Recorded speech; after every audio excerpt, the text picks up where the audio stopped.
ದತ್ತಿ ಅಂತ ಹೇಳಿದರೆ ದಾನ ಅಂತಲೇ ಅರ್ಥ.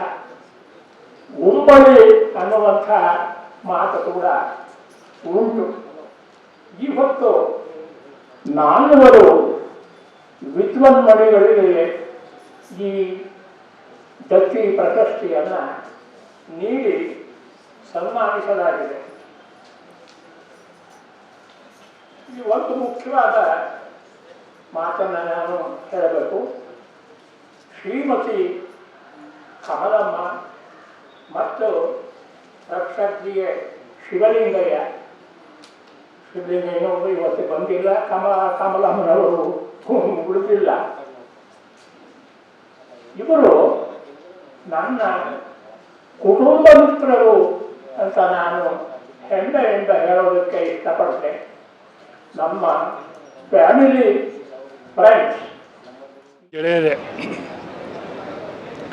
ಅಖಿಲ ಭಾರತ ಶರಣ ಸಾಹಿತ್ಯ ಪರಿಷತ್ತಿನ ವತಿಯಿಂದ ದತ್ತಿ ಕಾರ್ಯಕ್ರಮ ಸುಮಾರು 4 ಜನ ಸಾಧಕರಿಗೆ ಅವರ ಕ್ಷೇತ್ರದಲ್ಲಿ ಅಪರೂಪನೆ ಸಾಧನೆಯನ್ನು ಮಾಡಿದಂಥ ಈ ನಾಡಿನ ಎಲ್ಲ ವಿಭಾಗಗಳಿಂದ 4 ಜನರನ್ನು ಆಯ್ಕೆ ಮಾಡಿ ಈ ದಿವಸ ಪರಮ ಪೂಜ್ಯ ಸುತ್ತೂರು ಸ್ವಾಮೀಜಿಗಳವರ ದಿವ್ಯ ಸಾನ್ನಿಧ್ಯದಲ್ಲಿ ಸನ್ಮಾನಿಸುವಂಥ ಕೆಲಸ ನಡೆದಿದೆ.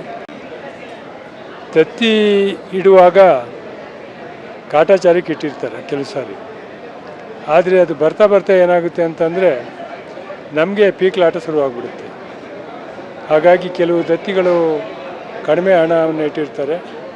ಕೊನೆ ಪಕ್ಷ ಆ ಕಾರ್ಯಕ್ರಮಕ್ಕೆ ಸಮನಾಗಿ ತೂಗಿಸುವಂಥ ಮಟ್ಟದಲ್ಲಾದರೂ ದತ್ತಿಯನ್ನಿಟ್ಟರೆ ಸುಲಲಿತವಾಗಿ ಆ ಕಾರ್ಯಕ್ರಮವನ್ನು ಮಾಡಲಿಕ್ಕೆ ಆಗ್ತದೆ.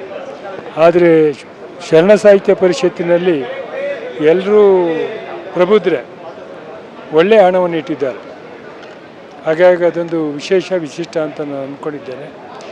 ಅವರೆಲ್ಲರ ಸಾಧನೆ ಸಾರ್ಥಕ ಆಗಲಿ. ಹಾಗಾಗಿ ಇದೊಂದು ಅಪರೂಪದ ಕಾರ್ಯಕ್ರಮ.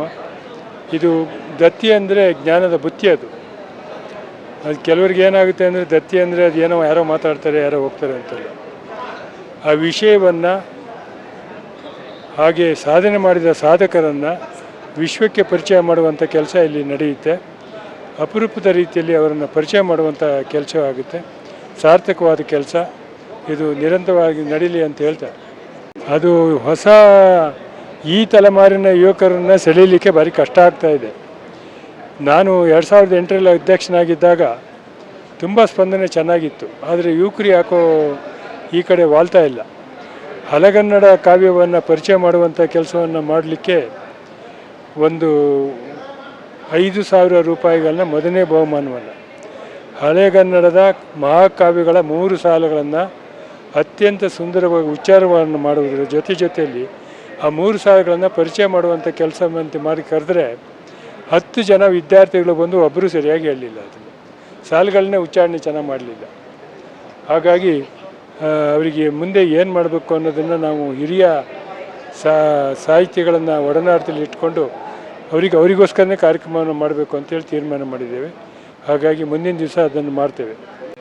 ಬರ್ತಾ ಇಲ್ಲ ಅವರಿಗೆ 99 ಮಾರ್ಕ್ಸ್ ತೆಗೆಯೋದು ಮತ್ತು 2 ಲಕ್ಷ ರೂಪಾಯಿ ಪಗಾರ ಪಡೆಯೋ ಇದು ಹೆಚ್ಚು ಆ ಕಡೆ ವಾಲ್ತಾ ಇದ್ದಾರೆ.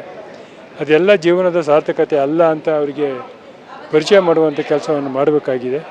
ಅದನ್ನು ಮುಂದೆ ದಿನಗಳಲ್ಲಿ ಮಾಡ್ತೇವೆ.